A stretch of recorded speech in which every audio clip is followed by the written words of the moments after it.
नमस्कार, मैं हूं शिवा पुरोहित और आप हैं सागर टीवी न्यूज के साथ।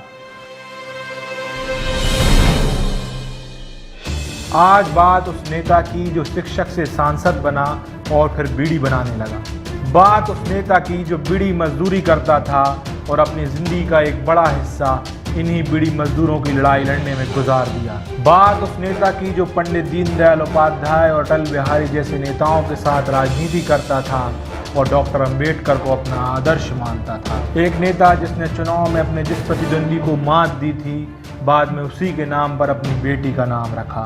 आज बात उस नेता की जो जातिगत अपमान से इतना आहत हुआ कि पहले नौकरी से इस्तीफा दे दिया, फिर राजनीति से दूर हो गया और हिंदू धर्म की जो जाति की खाई है उसको मिटाने में लग गया। जब ये सब कुछ संभव नहीं हो पाया तो हिंदू धर्म छोड़कर खुद ईसाई बन गया।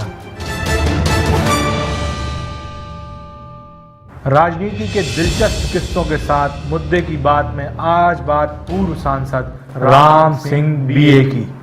अब आप सोच रहे होंगे कि मैंने राम सिंह बीए पर इतना जोर क्यों दिया, आखिर क्यों मैंने उनके नाम के साथ उनकी डिग्री का उल्लेख किया, क्यों मैंने कहा राम सिंह बीए।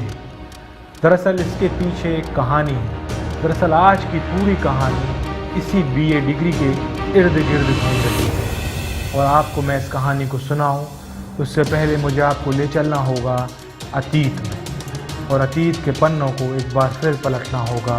आइए मैं सीधे ले चलता हूं आपको अतीत में। साल था 1967। देश में चौथी बार लोकसभा के चुनाव होने थे। कांग्रेस की कमान अब इंदिरा गांधी के हाथ में थी। ये पहला चुनाव था जो नेहरू के बगैर लड़ा जाना था। देश में कांग्रेस सबसे बड़ी पार्टी थी, लेकिन नेहरू की कांग्रेस में और आज की कांग्रेस में बड़ा फर्क था। अब कांग्रेस में विरोध था। राजगोपालाचारी की स्वतंत्र पार्टी, जनसंघ और कई क्षेत्रीय पार्टी अपना वर्चस्व बनाती जा रही थी। ऐसे में पूरे देश में पार्टीगत और व्यक्तिगत चुनाव भी होना शुरू हो गए थे। इसी दौर में एक 28 साल के नौजवान को जनसंघ ने टिकट दिया, चुनाव भी लड़वाया। ये नौजवान चुनाव लड़ा भी, जीता भी, सांसद भी बना। ये नौजवान था राम सिंह बीए। अब आप सोच रहे होंगे कौन है ये राम सिंह बीए, आखिर क्यों हम इनकी चर्चा कर रहे हैं, कहाँ से ये राम सिंह बीए सांसद थे। तो इन सबको बताने के लिए मुझे आपको एक बार फिर अतीत में ले जाना पड़ेगा। साल था 1938 जब एक बालक ने मध्य प्रदेश के सागर की पूर्वाटोरी पर मास्टर गणपत सिंह के घर जन्म लिया और उसका नाम रखा गया राम। आगे चलकर साल 1956 में सागर की मॉडल स्कूल से मैथ साइंस से मैट्रिक की परीक्षा पास करता है और ये मॉडल स्कूल आज भी सागर के बड़े बाजार इलाके में है।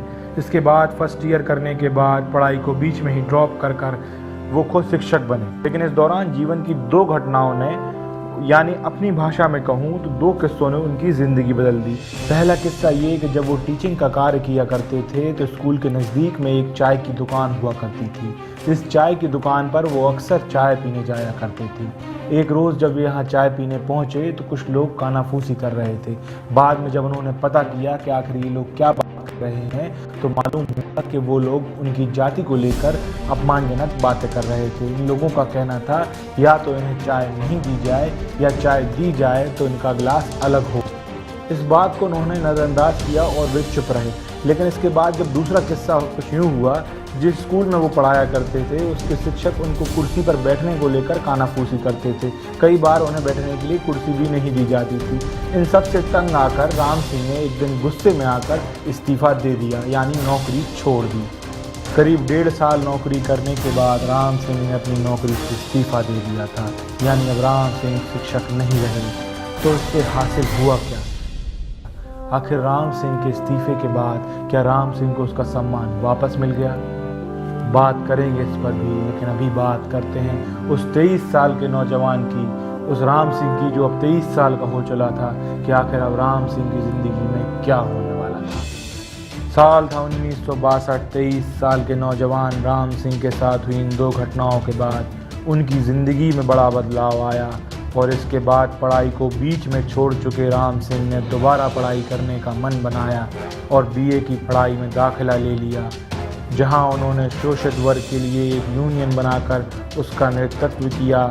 इसके अलावा अपनी जीविका चलाने के लिए उन्होंने बीड़ी मजदूरी भी की। यानी अब राम सिंह पढ़ रहे थे, शोषित दलित वर्ग के हित में संघर्ष कर रहे थे और बीड़ी मजदूरी कर अपना जीवन यापन कर रहे थे और बीड़ी मजदूरों की आवाज़ बन रहे थे। ये तीनों वजह मिलकर आने वाले 5 साल में राम सिंह की ज़िंदगी में एक बड़ा बदलाव लाने वाले थे। और अब आता है साल 1965, यानी अब राम सिंह ग्रेजुएट हो चुके हैं। दलित होने के कारण वो जल्दी बुद्धिजीवियों की नज़र में आ गए। इसकी एक वजह ये भी थी कि उस दौर में दलित समुदाय के कम ही लोग ग्रेजुएशन कर पाते थे और इस दौर में उनका नाम चल पड़ा राम सिंह BA। यानी 1967 का जो चुनाव था वो कुछ इसी तर्ज पर लड़ा गया।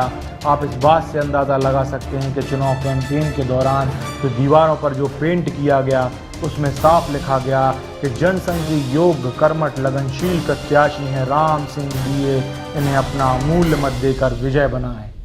याद करिए स्वतंत्रता संग्राम का वो दौर जब पूरा देश आज़ादी चाहता था। बापू के नेतृत्व में देशवासी संघर्ष कर रहे थे।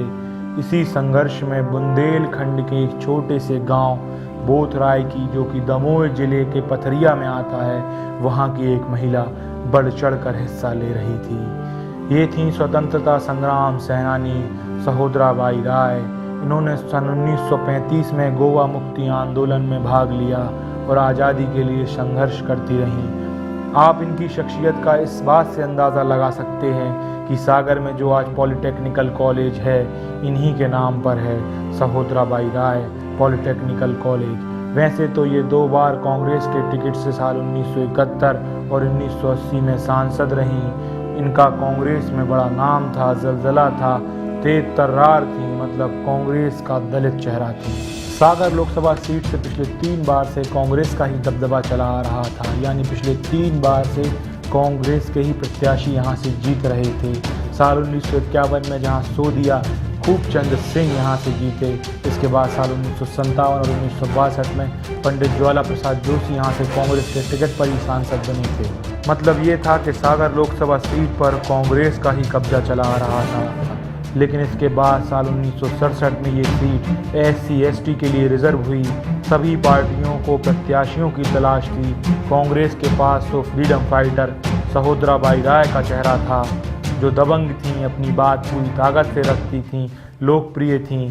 लेकिन जनसंघ को तलाश थी उनकी छवि पर भारी पड़ने वाले चेहरे की, और वो तलाश राम सिंह BA पर आकर रुकती है।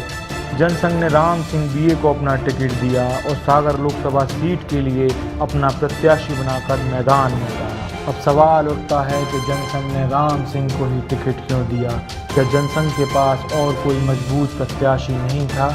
या जनसंघ राम सिंह BA के नाम पर अपना दांव खेलना चाहती थी? दरअसल इसके पीछे जनसंघ का एक फॉर्मूला था जिसमें राम सिंह BA एकदम फिट बैठ रहे थे, जबकि उस वक्त उनका नाम राजनीति में उतना नहीं था।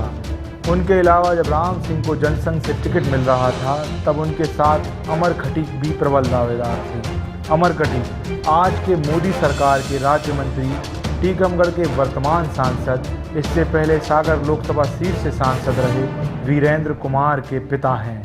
उस वक्त ये लोकसभा के टिकट के दावेदार थे जनसंघ की तरफ से, लेकिन टिकट राम सिंह BA को दिया गया।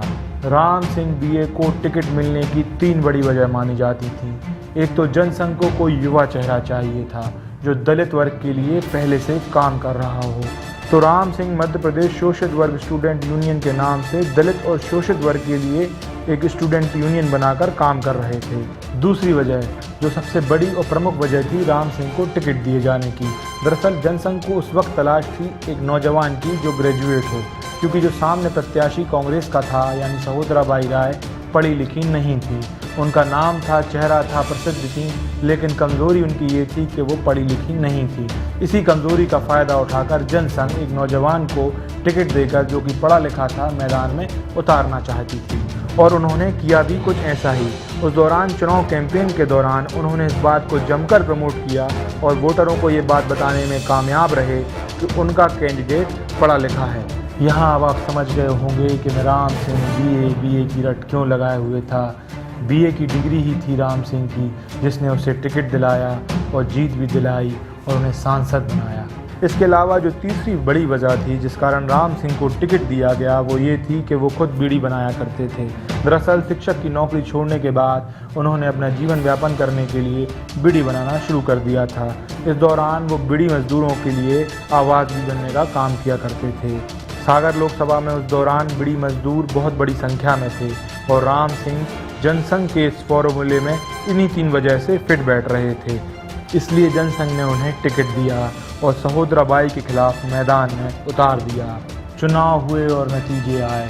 इस 28 साल के नौजवान ने उस वक्त की कांग्रेस की चर्चित और दबंग प्रत्याशी रही सहोदराबाई राय को एक कड़े मुकाबले में टक्कर देकर मात दे दी थी और ये नौजवान अब सांसद बन चुका था।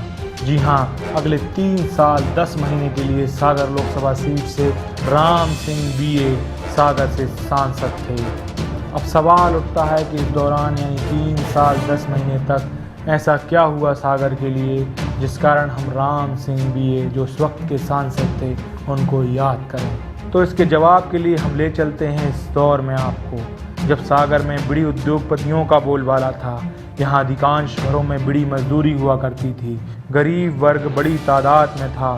सेठों के आगे सब बेबस थे और ऐसे में राम सिंह इनकी आवाज़ बने।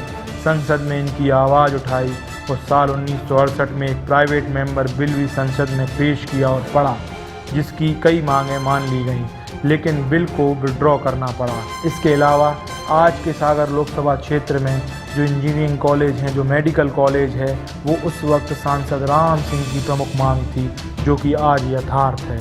500 रुपये का वेतन पाने वाला सांसद राम सिंह साइकिल से अपना लोकसभा क्षेत्र घूमा करता था।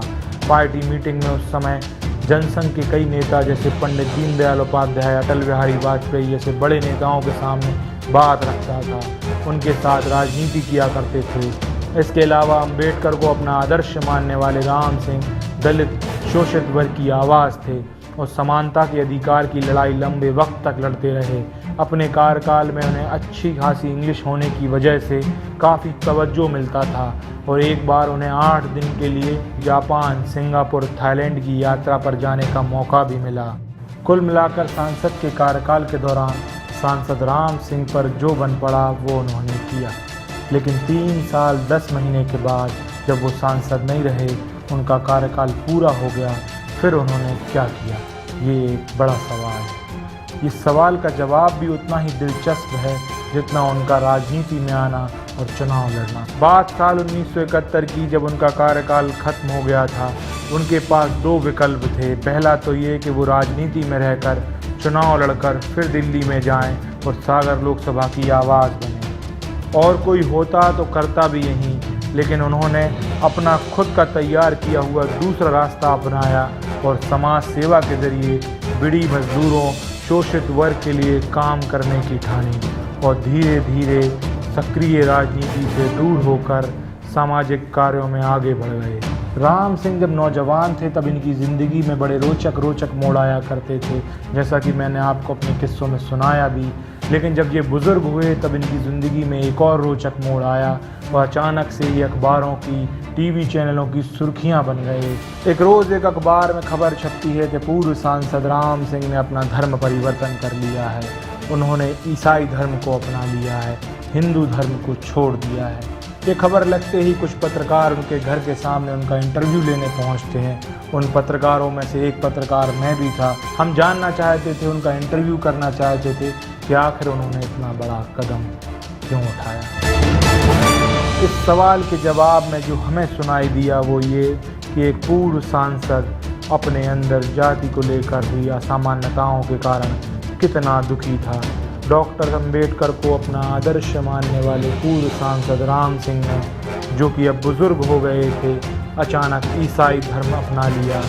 उन्होंने पहले बुद्ध धर्म को अपनाने का सोचा था, बाद में वहाँ भी उन्हें ज़्यादा कुछ समझ नहीं आया तो ईसाई धर्म को अपना लिया और अब उनके हाथ में गीता की जगह बाइबल थी। चलिए अब सीधे करते हैं मुद्दे की बात। आज की युवा पीढ़ी को तो ये भी ना मालूम होगा कि कभी कोई सांसद रहा था जो उस वक्त जब सांसद था तब भी साइकिल से सफ़र तय करता था, आज भी साइकिल से सफ़र तय करता है। वो उस वक्त भी गाटर फरसी के मकान में रहा करते थे, आज भी गाटर फरसी के मकान में ही रहा करते हैं। जिन्होंने ना बंगला खरीदा, ना गाड़ी खरीदी, जिस सादगी के साथ वो तब जीवन जिया करते थे, उसी सादगी के साथ आज भी जीवन जिया करते हैं। लेकिन आज हम उनकी बात क्यों कर रहे हैं? दरअसल मुझे मालूम चला कि पिछले कुछ दिनों पहले पूर्व सांसद राम सिंह साइकिल से कहीं जा रहे थे और अचानक गिर पड़े और उनके हाथ में फ्रैक्चर हो गया। ये खबर लगते ही मेरे अंदर जिज्ञासा जागी कि मुझे उनसे मिलना चाहिए, क्योंकि वो हमारे पड़ोस के मोहल्ले में ही रहा करते हैं। और मैं पहुंच गया अपनी टीम के साथ उनके घर। जैसे ही मैं उनके घर पहुंचा और मैंने देखा कि पूर्व सांसद राम सिंह उसी सादगी के साथ आज भी अपना जीवन जी रहे हैं। जी हाँ, वो आज भी साइकिल से सफ़र तय करते हैं, जिस कारण उनका हाथ साइकिल से गिरने की वजह से फ्रैक्चर भी हो गया है। अपने वहीं गाटर फरसी वाले मकान में वो अपनी पत्नी के साथ रहा करते हैं। उनका एक बेटा है और एक बेटी है। बेटा पन्ना में नौकरी किया करता है और बेटी की शादी दमोह में हुई है। बेटी से याद आता है उनकी बेटी का नाम। जी हाँ, उनकी बेटी का नाम भी सहोदरा है। ये उनकी बेटी चुनाव जीतने के 1 महीने बाद हुई थी। यानी सहोदरा बाई को कड़ी टक्कर देने के बाद जब उनकी बेटी हुई तो उनका नाम भी उन्होंने सहोदरा रखा। ये वही सहोदरा बाई राय थी जिन्होंने राम सिंह के सांसद बनने के बाद पहले हाई कोर्ट फिर सुप्रीम कोर्ट में उन्हें चुनौती दी, एक लंबी कानूनी लड़ाई लड़ी। इतना सब होने के बाद भी राम सिंह ने अपनी बेटी का नाम सहोदरा क्यों रखा होगा? तो शायद इसके पीछे वजह ये रही होगी कि सहोदरा बाई के प्रति राम सिंह के दिल में कभी कोई बुराई नहीं आई, वरना कौन भला अपनी विरोधी के नाम पर अपनी बेटी का नाम रखता है। कभी कभी सोचता हूँ कैसा रहा होगा ये वक्त सांसद राम सिंह के लिए, जब सहोदरा बाई राय एक के बाद एक कभी कोर्ट में, कभी राजनीतिक मैदान में चुनौतियाँ खड़ी कर रही थी, परेशानियाँ खड़ी कर रही थी। वहीं दूसरी तरफ जब ये घर जाते होंगे, अपनी नन्ही सहोदरा को पुकारते होंगे, दुलारते होंगे। वाकई महान है ये शख्स जिसने कभी राजनीति के रंग को खुद पर चढ़ने नहीं दिया। ऐसे शख्स के पास जब हम पहुँचे तो हम भी खुद को नहीं रोक पाए, हमसे भी रहा नहीं गया। सेलिब्रिटियों और बड़े बड़े नेताओं के साथ तो सब सेल्फी लिया करते हैं। मैंने भी सोचा क्यों ना इस गुमनाम जननायक के साथ सेल्फी ले ली जाए। सलाम ऐसी शख्सियत को जिसने खुद पर कभी राजनीति का रंग नहीं चढ़ने दिया। वाकई राम सिंह तुम महान हो। ये थी पूर्व सांसद राम सिंह बीए की कहानी। आने वाले दिनों में मैं ऐसी ही एक और कहानी आपको सुनाऊंगा और करूंगा आपसे दिलचस्प किस्सों के साथ मुद्दे की बात।